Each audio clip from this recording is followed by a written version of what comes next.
నమస్తే welcome to our channel. నేను మీ Shalini. YCP MLC Duvvada Srinivas ఆ పార్టీని సస్పెండ్ చేసింది అందరికీ తెలిసిందే. సో ఈ నేపథ్యంలోనే ఆయన ఈ రోజైతే ఒక వీడియో అయితే విడుదల చేశాడు. ఆ వీడియోలో ఆయన ఏం మాట్లాడాడో తెలుసుకునే ప్రయత్నం అయితే చేద్దాం. మన ముందు స్టూడియోలో ఉన్నారు సీనియర్ జర్నలిస్ట్ దుర్గా కుమార్ గారు ఉన్నారు. వారిని అడిగి కొన్ని విషయాలు మనం తెలుసుకుందాం. నమస్కారం సార్. నమస్కారం మా శాలిని, మన వీక్షకులు కూడా. సార్, దువ్వాడ శ్రీనివాస్ వైసీపీ పార్టీకి సస్పెండ్ చేసింది మనకి నిన్న వార్తల ద్వారా వచ్చింది, తెలిసింది, మనకు అందరికి తెలిసిందే. అయితే ఈ నేపథ్యంలో ఆయన నిన్న ఒక వీడియో అయితే విడుదల చేశాడు. ఆ వీడియోలో ఆయన ఏం మాట్లాడాడంటే ఏం చెప్తారు సార్?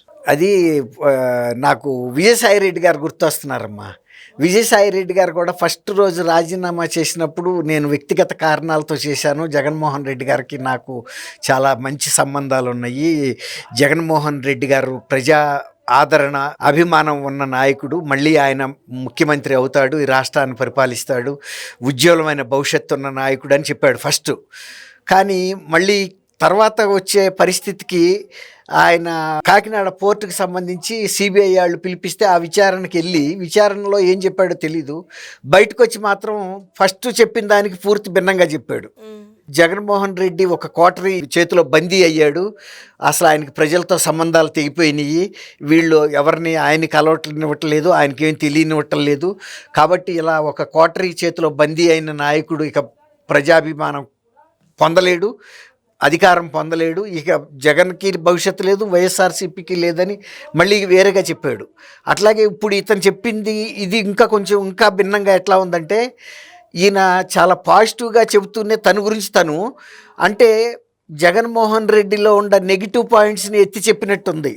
నేనేమి భూ కబ్జాదారుని కాదు, లేకపోతే అధికారం అడ్డం పెట్టుకుని అక్రమాస్తులు సంపాదించలేదు, దాష్టీకాలు చేయలేదు, దౌర్జన్యాలు చేయలేదు, భూ కబ్జాలు చేయలేదు, అక్రమ సంపదన కూడబెట్టుకోలేదు, లేకపోతే ప్రభుత్వ పథకాల్లో దోపిడీ చేయలేదు, ప్రజలకి ద్రోహం చేయలేదు, ఇట్లా అన్నీ అంటే జగన్మోహన్ రెడ్డి మీద ఎన్ని నెగిటివ్ పాయింట్స్ ఉన్నాయో నా దగ్గర అవన్నీ లేవని చెప్తున్నాడు. అంటే ఇండైరెక్ట్గా జగన్మోహన్ రెడ్డి లాంటి వ్యక్తిని కాదు అని చెప్పడానికి ప్రయత్నించినట్టుగా ఉంది. తర్వాత నేను ఎప్పుడు ప్రజల్లో మమేకమై ఉండే వ్యక్తిని, నా టెక్కలి నియోజకవర్గంలో నా అభిమానుల కోసం, నన్ను నమ్ముకున్న వాళ్ళ కోసం, ప్రజా జీవితంలో ఉండాలని కోరుకునే వాళ్ళ కోసం, ప్రతి గ్రామస్తుడి కోసం, ప్రతి అభిమాని కోసం, మీ ఇంటికి అందరి ఇళ్ళకి నేను వస్తాను, ఎప్పుడు ప్రజా జీవితంలో కొనసాగుతాను, మీరు ఎప్పుడు పిలిస్తే అప్పుడు పలుకుతాను, గతంలో మీకు ఎలా సేవ చేశాను, మీ అందరితో ఎంత సన్నిహిత సంబంధాలు ఉన్నాయో అంటూ జగన్మోహన్ రెడ్డికి ఏవైతే లేవో, ఇవాళకి జగన్మోహన్ రెడ్డి కాబట్టి అధికారంలో లేకపోతే ప్రజల్లోకి రావటం లేదు, నన్ను పార్టీలో సస్పెండ్ చేసినందువల్ల నన్ను ఇది తాత్కాలిక విరామమే, విజయం కోసం విరామం తీసుకొని ముందుకు సాగండి అని గురజాడ అప్పారావు గారి ఒక కవిత వ్యాఖ్య కూడా చదివాడు ఆయన. అంటే ఆయన ఏమంటాడంటే, యాతవాత జగన్మోహన్ రెడ్డి లాగా పిరికి పందన కాదు, నేను ప్రజా జీవితంలో కొనసాగి తీరతాను, మీరే నా శ్వాస, నా ధ్యాస, సర్వం మీరే, ప్రజలే నన్ను శాసించేది, నన్ను నడిపించేది, నన్ను అందలాలు ఎక్కించేది, అట్లా అన్ని విధాల మీ చేతుల్లో వ్యక్తిని అన్నట్టు తను ఎలివేట్ చేసుకున్నాడు. కానీ మాట్లాడిన తీరు మాత్రం చాలా హుందాగా ఉంది. అంటే దువ్వాడ శ్రీనివాస్ ఆ స్థాయిలో మాట్లాడతాడని టు బి ఫ్రాంక్ నేను కూడా ఊహించలా. ఎందుకంటే అతని మీద ఒక నెగిటివ్ ప్రచారమే జరిగింది. దివ్యల మాధురితో టీనేజ్ పిల్లలు చేసే డ్యాన్సులు చేస్తా ప్రచారం జరిగింది. కానీ ఇవాళ మాట్లాడిన తీరు మాత్రం హయ్యెస్ట్. అంటే వైఎస్ఆర్సీపీలో ఇంత పరిపక్వత గల నాయకులు బహు అరుదుగా ఉన్నారనిపిస్తుంది. వ్యక్తిగతంగా అతను వేరే అంశాలు కావచ్చు, కానీ తను సస్పెండ్ చేసినా కూడా జగన్మోహన్ రెడ్డి గారి పట్ల కానీ, పార్టీ పట్ల కానీ ఎవరి మీద ఒక చిన్న ఫిర్యాదు కూడా చేయలేదు. నాకు ఈ అవకాశం ఇచ్చినందుకు ధన్యవాదాలు.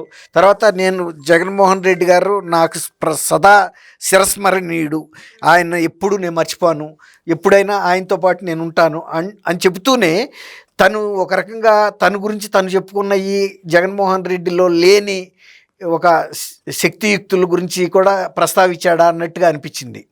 ఇది చూస్తే మా పల్లెటూళ్ళలో ఒక మాట చెబుతారు, చెప్పు దెబ్బే కానీ పట్టుకొడ్లో పెట్టి కొట్టాడని. అట్లా ఉంది ఇది ఆయన వాడిన ప్రతి మాట జగన్మోహన్ రెడ్డి గుండెల్లోకి దించే ఒక బాకులాగా ఉంది. ఆయన ఏ ఉద్దేశంతో చెప్పాడని మనం ఇప్పుడు చెప్పలేము. బహుశా ఆయనకు కూడా ఇప్పుడు సస్పెన్షన్ ఎవరు కోరుకోరు. అందులో నేను సాయశక్తులా పనిచేశాను, సర్వశక్తులు ఒడ్డి పనిచేశాను, పార్టీ కోసం నేను నా స్వార్థాన్ని వదులుకున్నాను, నా సమయాన్ని మొత్తం వెచ్చించిన, నాకు ఈ విధమైనటువంటి బహుమానం పార్టీ నుంచి వచ్చిందంటే అది వ్యక్తిగత కారణాలు అంటున్నారు. ఆ వ్యక్తిగత కారణాలు ఏంటనేది కూడా వాళ్ళు నాకు చెప్పలేదు, నేను తెలుసుకోవడానికి కూడా ప్రయత్నించను.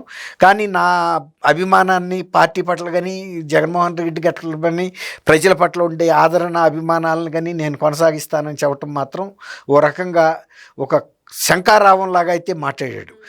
ఇప్పుడు టెక్కల నియోజకవర్గంలో ప్రజలకి ఇప్పుడు నేను అండగానే ఉంటాను అని అండగా ఉంటానని చెప్పాడు, అదైతే చెప్పాడు. కానీ ఆయన గమనించాల్సింది ఏంటంటే ఆయన అన్నీ చెప్పాడు, జగన్మోహన్ రెడ్డిలో లేని గుణాలన్నీ కూడా చెప్పాడు. అంటే పార్టీకి దూరం కాను, నేను నిరుత్సాహపడినాను. కానీ జగన్మోహన్ రెడ్డి గారు అసలు ఇప్పుడు పవర్ జనరేటింగ్ స్టేషన్ నుంచి వస్తే సబ్ స్టేషన్ పనిచేస్తుంది. Power generating station Jaganmohan Reddy, అక్కడి నుంచి పవర్ సప్లై లేకపోతే సబ్ స్టేషన్ ఇళ్ళకి మనకు సప్లై చేయలేదు కదా. కాబట్టి అది ఆయన తెలుసుకోవాల్సింది ఏంటంటే కరెంటు పైనుంచి రాని సబ్స్టేషన్లో ఆయన కూర్చుని గిరగరా ఎంత చక్రం తిప్పినా పవర్ ఇక్కడ జనరేట్ అవ్వదు. వచ్చిన పవర్ని ఈయన డిస్ట్రిబ్యూట్ చేయగలుగుతాడు. కాబట్టి ఆయన ఒక ఇండైరెక్ట్గా కూడా ఏం చెబుతున్నాడంటే, నేను ఏదైనా ఒక రాజకీయ పార్టీ నాకు అవకాశం ఇస్తే నేను ప్రజా జీవితంలో కొనసాగుతాను అన్నట్టుగా ఉంది. ఒకవేళ వీళ్ళు సస్పెండ్ చేసినా నేనేమి నిరుత్సాహపడలేదు. గతంలో ఎంత ఉత్సాహంగా ఉన్నానో ఆ ఉత్సాహాన్ని ఇతర పార్టీలకి బదిలీ చేస్తాను, ఆ పార్టీలకి అనుచరుడిగా కొనసాగుతానన్న ఇండైరెక్ట్ ఒక మెసేజ్ కూడా వెళ్ళింది అనిపిస్తుంది నాకు. Thank you sir. Thank you అమ్మా మన వీక్షకులు కూడా.